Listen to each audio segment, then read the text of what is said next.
You know, in the high-stakes world of artificial intelligence, empires aren't built on land, they're built on silicon. And the wars, they're fought with software and pure processing power. Right now, a huge conflict is brewing. It's a story about a king, a powerful kingdom, and a rebellion that could change absolutely everything. For years, one company, one powerful ruler, you could say, has reigned supreme over the entire AI hardware landscape. They make the essential tools that power pretty much every single major breakthrough we see. Their control has been absolute. So what happens when a ruler gets that powerful? Well, it's a classic story, isn't it? The most important members of the court start to whisper. And in this case, those whispers just became a full-blown strategic alliance designed to challenge the throne itself. Okay, so to really get what's happening here, we first have to understand the kingdom we're talking about, a kingdom ruled by Nvidia. Their dominance in the AI chip market isn't just impressive, it's pretty much a monopoly. Just think about this number for a second, 80%. In 2025, Nvidia controlled over 80% of the entire AI chip market. That is just a staggering level of control over what is, let's be honest, the foundational technology of our time.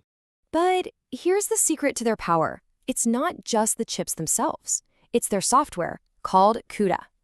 The best way to picture it is like a deep, powerful moat around their castle. It's the platform that makes their hardware sing.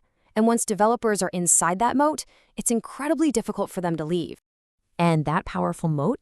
Well, it creates a huge problem for everybody else. It's called lock-in.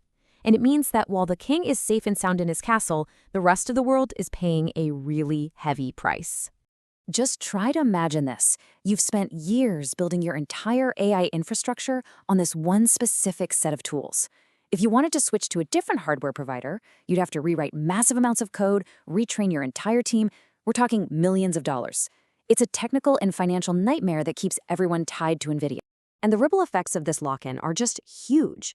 For tech giants like Meta and Google, it means sky-high costs for hardware and some pretty significant supply chain risks. For the entire ecosystem, though, it limits choice, and it actually stifles innovation on any hardware that isn't made by Nvidia. So you can feel the pressure was building. And then it happened. On December 18th, 2025, two of the kingdom's most powerful players, Google and Meta, decided they'd simply had enough. They announced a formal alliance. Now, these two giants came together with a shared enemy, but they have slightly different goals. Google wants its own hardware, its Tensor Processing Unit, or TPU, to become a real competitor. And to do that, it has to crack Nvidia's software advantage. Meta, on the other hand, is just feeling the financial pain. They're spending a fortune on Nvidia chips and are desperate to cut those massive AI training costs. And their weapon of choice is a project called TorchTPU. It has a beautifully simple but incredibly ambitious goal: to make PyTorch, which is Meta's wildly popular AI framework, work seamlessly on Google's TPU hardware. In short, they're building a bridge over Nvidia's CUDA moat. And here's their plan of attack, which is pretty clever. Make it open source. By making TorchTPU totally free for anyone to use and contribute to, they're hoping to rally the entire developer community to their cause. And of course, they're leaning on Meta's huge influence over the millions of people who already use PyTorch. So the alliance was declared, the weapon was revealed. How did the world react? Well, the announcement sent immediate shockwaves through the entire industry, from Wall Street investors all the way to the developers on the digital front lines.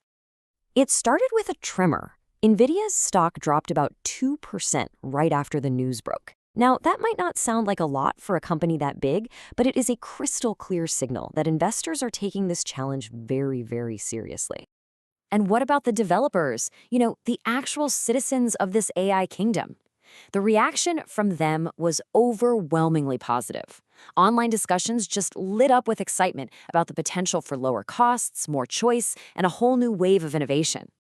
Analysts, of course, immediately started crunching the numbers. Some believe this collaboration could help Google's TPUs nearly double their market share, climbing from around 10% to a much more significant 20%.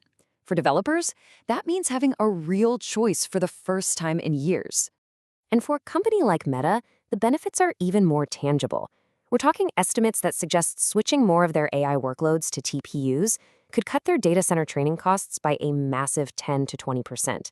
That's a powerful incentive, and it could speed up AI development for the products billions of us use every single day. So, what does all of this mean for the future? It really feels like we're at a turning point.